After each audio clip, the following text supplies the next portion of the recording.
caracteriza por una imaginación sensomotora vívida que se experimenta como si fuera la realidad despierta, a pesar de características cognitivas como la imposibilidad del tiempo, del lugar, de las personas y de las acciones. Las emociones, especialmente el miedo, el regocijo y la ira, predominan sobre la tristeza, la vergüenza y la culpabilidad, y a veces alcanzan una fuerza suficiente para despertar al durmiente. La memoria, incluso de las personas más vívidas, se vuelve tenue y tiende a desvanecerse rápidamente después de despertarse, a no ser que se tomen medidas especiales para retenerlo. Un sueño lúcido es un sueño en que la persona alcanza un estado de conciencia y tiene la posibilidad de ejercer un cierto control de sus actos o de la realidad que le rodea. Es decir, en un sueño lúcido, el soñador es consciente de que está soñando. Un sueño es algo que no introduce a ninguna experiencia insondable, a ninguna mística. Se lee en lo que se dice de él y se podrá avanzar si se toman sus equívocos en el sentido más anagramático de la palabra.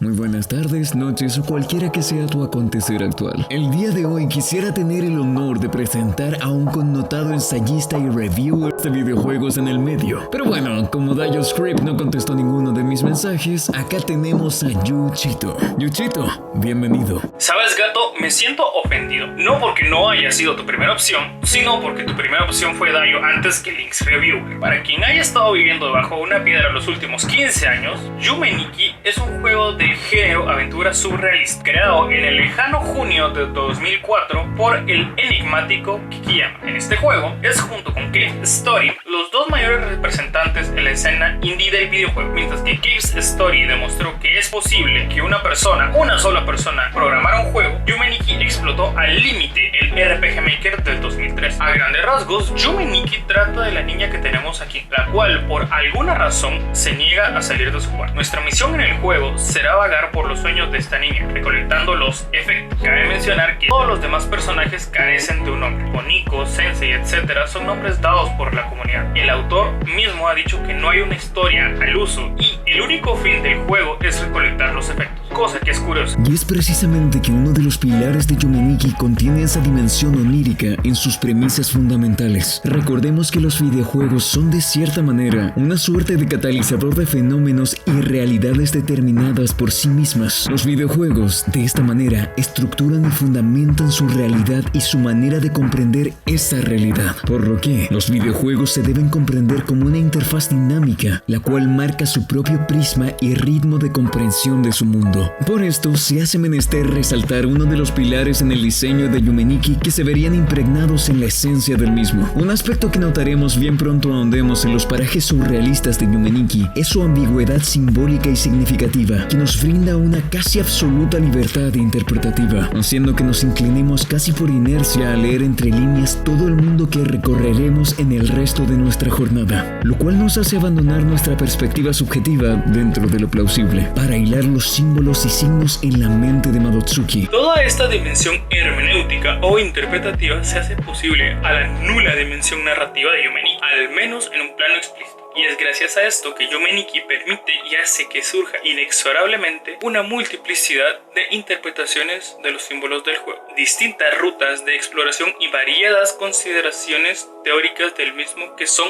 perfectamente plausibles tanto una como otra. Y un aspecto que cabe mencionar es que otro de los grandes pilares del juego consiste en la exploración del mundo de los sueños, instaurando de esta forma una dicotomía bien escindida entre el mundo lúcido y el mundo onírico, siendo el primero privado de toda vida o profundidad y el segundo rico en símbolos, significados y significantes muy característicos con los que podremos interactuar. Haciendo un paralelismo, este pilar exploratorio del universo psíquico subjetivo del protagonista podemos verlo en grandes exponentes del mundo del videojuego que pudieron haber influido a este título. Exponentes tales como sería el mítico Silent Hill, sobre todo en su secuela estrenada en el año 2001. En este, la travesía del viaje hacia sí mismo mediante la exploración y la comprensión de los símbolos propios del protagonista son los pilares narrativos del mismo, que se fundamenta en un estado de fuga disociativo. Otro punto a mencionar que funciona como condición lúdica que Yume Nikki somete al jugador sería el de encarnar al jugador en el cuerpo y mente de una niña pequeña, el mundo a través de los ojos de una infancia fragmentada. Recapitulando expuesto, el videojuego se debe comprender como una interfaz dinámica de comprensión y exposición de fenómenos. Y bajo este precepto, Yume Nikki vendría a ser un prisma lúdico surrealista en donde el jugador posee una casi total libertad interpretativa.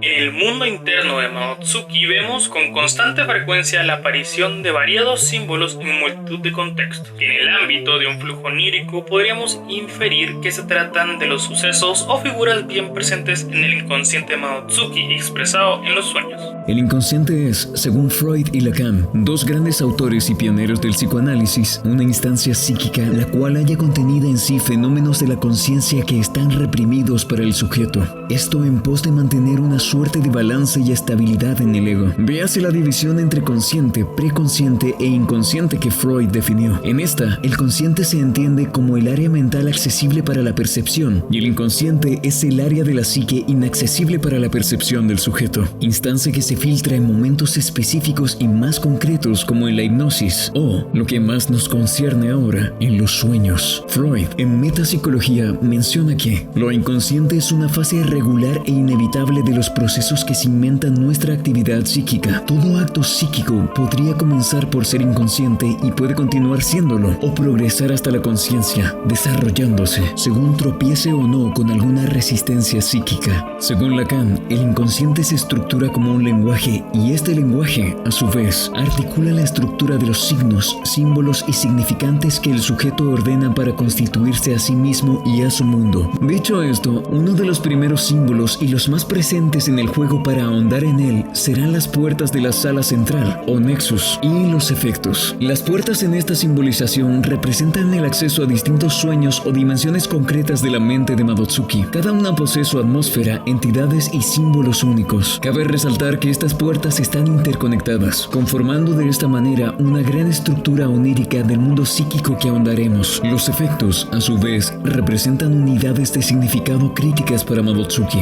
maneras en que la experiencia, la representación de los fenómenos y el mundo interno de Madotsuki toman una forma concreta y específica. Estos efectos permiten a Madotsuki interactuar con su psique de una manera más compleja y específica para ciertas situaciones. Además, como es inferible, nos otorgan un pequeño vistazo y pistas a qué es lo que Madotsuki considera revelante para consigo misma y con el mundo. Una suerte de farol de la conciencia, si se quiere. Otra cosa que resulta llamativa son las constantes referencias a un accidente y personas heridas por el mismo. Esto a través de símbolos como el automóvil chocado en plena carretera en el bosque denso junto a un cadáver sangrando, la concurrencia de entidades sangrando deformadas al interactuar con Madotsuki bajo ciertos efectos. El mítico evento Monoko desencadenado por el semáforo se encuentra entre estos. La existencia del efecto cabeza cercenada que puede poseer un correlato con las figuras decapitadas o con lesiones en la cabeza. La entidad gigantesca que succiona el líquido del suelo con una especie de respiradero, pudiendo tener relación con un respirador en una atención médica. Las dos especies de medusa contenidas en el bosque denso, siempre cercanas al lugar del accidente del automóvil. Puede simbolizar muerte, ya que estos aparecen también en los créditos. Los lugares que se asemejan en estructura a un orfanato o una institución de crianza o educación infantil. Las salas con camas ocupadas, mujer cuidando las mismas y paredes con dibujos particularmente infantiles. Mundos que asemejan y emulan la apariencia de un videojuego. Mundo Famicom, por ejemplo. Casi todos estos escenarios poseen una atmósfera amena y pacífica. Desde una perspectiva de diseño de videojuegos, podemos hacer el contraste con las zonas seguras en videojuegos como Resident Evil, Dark Souls, Silent Hill y otros. Otro símbolo siempre presente es la iconografía de apariencia mesoamericana de culturas precolombinas, presentes en varios escenarios.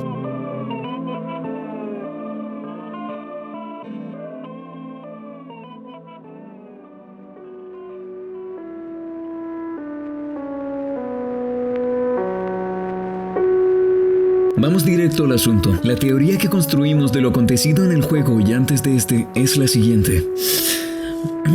Madotsuki estuvo involucrada en un accidente de auto con Monoko, quien sería su hermana, y sus padres. En este accidente, Monoko murió y Madotsuki quedó con el trauma del choque ceñido en su psique. Trauma que luego germinaría en un trastorno de estrés postraumático y síndrome del superviviente. Luego de esto, Madotsuki es atendida en un hospital. Sobrevive, pero sus padres y hermana mueren. Luego del trauma, Madotsuki sería dada de alta del hospital luego de un tratamiento exhaustivo, para luego ser enviada a un orfanato estatal, en el cual estaría bajo el cuidado de lo que en sus sueños se representa como las mujeres pájaro, que por su ápice autoritario le recordaría a su madre. En todo este escenario, Madotsuki estaría en el pleno auge de su trauma y fragilidad emocional, por lo que podría representar dificultad para poder relacionarse y entablar relación con otros niños. En este momento, Madotsuki sufre una violación por parte de una de las cuidadoras, lo que suscitaría otro gran añadido al trauma y la fragilidad emocional de Madotsuki. Terminando este escenario de pesadilla, Madotsuki es adoptada por una familia y se muda al departamento de esta. En este, su familia adoptiva estaría conformada por un padre o madre y una hermana adoptiva,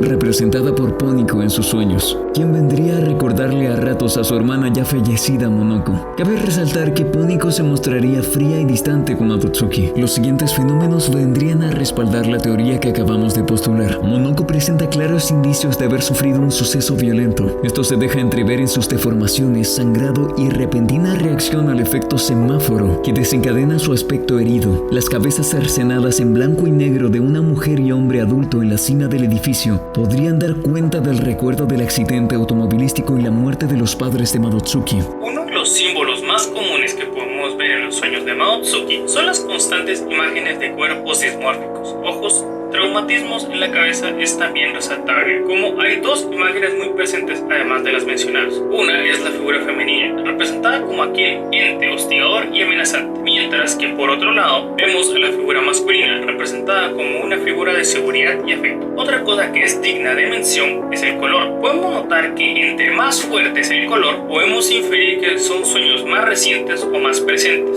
ya que en las capas más externas es donde podemos encontrar más de estos tonos brillantes o intensos, mientras que a más opacos sean los colores y simples los escenarios, podemos concluir que son aquellos sueños que el inconsciente de Madotsuki intenta reprimir. Lo que da paso a esto es que entre más desciendes en los sueños, los tonos suelen ser menos intensos y más oscuros, hasta el punto de ser monocromático y totalmente simple en diseño. Eso se conoce como represión, un mecanismo de defensa utilizado por el inconsciente para evitar displacer. Cosa curiosa, ya que de por sí los sueños son un medio por el cual el preconsciente filtra y transforma los sueños para hacerlos agradables. El evento de Uboa se desencadena al entrar en contacto con Poniko, posible sustituto o recordatorio de la hermana de Madotsuki, lo que podría significar la inmanencia del trauma en la mente de Madotsuki al asociar a su hermana adoptiva con su fallecida hermana biológica. Cabe resaltar la frialdad emocional con que Madotsuki relaciona a Poniko. La figura paterna estaría representada con el hombre del piano en la nave espacial. El temple de ánimo en esta es de una calma y paz. Podría ser un indicio de la relación que Madotsuki tenía con su padre. Esta repentina paz se extingue una vez la nave choca con mar, llevando paso a una aridez y sequedad en el temple de ánimo que una vez fue calmo y agradable. Todo escenario o figura cromática en blanco y negro posee relación con un recordatorio sutil o explícito al accidente vehicular debido a la presencia de deformaciones corporales severas, sangrando o heridas en la cabeza, aunque cabe resaltar que estos símbolos están presentes en todo el mundo onírico de Madotsuki, pero es en el desierto blanco o escenarios relacionados donde esto se expresa más fuertemente. Ejemplos de estos son las cabezas cercenadas, Monoko, Monoe, Uboa, criaturas cerebro, criatura gigantesca con mandíbula que tirita y Taco Fusen, Rapi, criatura gigantesca que aparece luego de Uboa, por mencionar algunos. Las figuras fálicas presentes en el desierto blanco podrían simbolizar la ausencia de la figura del padre biológico. La figura Onen-san, encontrada cerca de la zona del acceso al desierto blanco desde Famicom, puede representar el oscuro y difuso ambiente que Madotsuki presenció en un hospital. Onen-san sería a su vez la representación simbólica del respiradero de Madotsuki, al cual ésta estaba conectada. El escenario de violación estaría representado por el evento Kyokyu-kun y Face, presente precisamente en el escenario del orfanato orfanato. Este trauma está tan latente y presente en Madotsuki que tiene la característica de ser el único evento que puede hacer que Madotsuki despierte de su sueño. Además, tener en cuenta que la entrada a este evento está representada por una cremallera, la cual debemos apuñalar con el cuchillo para acceder. La presencia constante de la sintomatología casi completa para el diagnóstico del trastorno de estrés postraumático en Madotsuki podría reforzar esta teoría. Véase el DSM quinta edición. Y, por último, el síndrome del superviviente presente en Madotsuki, fruto del punto anterior mencionado. Y ya que hablamos de sueños y lo que significan estos sueños, vamos a hablar de lo que significan los sueños repetitivos. Los sueños repetitivos, ya sea por contenido o porque literalmente sueñes noche tras noche el mismo sueño, significa que estos están relacionados directamente con un evento o eventos traumáticos. Esta es otra evidencia más de que los sueños de Madotsuki están relacionados con eventos traumáticos que ella ha vivido a lo largo de su vida. Ya hablamos del desierto blanco, que lo hemos interpretado como aquella área del inconsciente de Madotsuki más reprimida, que más desesperadamente está intentando olvidar. Pero eso es por un lado de los sueños reprimidos. Ahora, en los sueños repetitivos, el escenario que más concuerda con la descripción que di al principio es la del infierno, o la del escenario del infierno. Este escenario está conectado con muchos de los sueños, y si bien es bastante fácil acceder a él, eso significaría que el sueño está muy presente. También significa que muchos de los sueños que tiene Madotsuki llevarían a este mismo escenario del infierno, quedando patente de que el sueño llega a ser repetitivo y que a Madotsuki le causa angustia.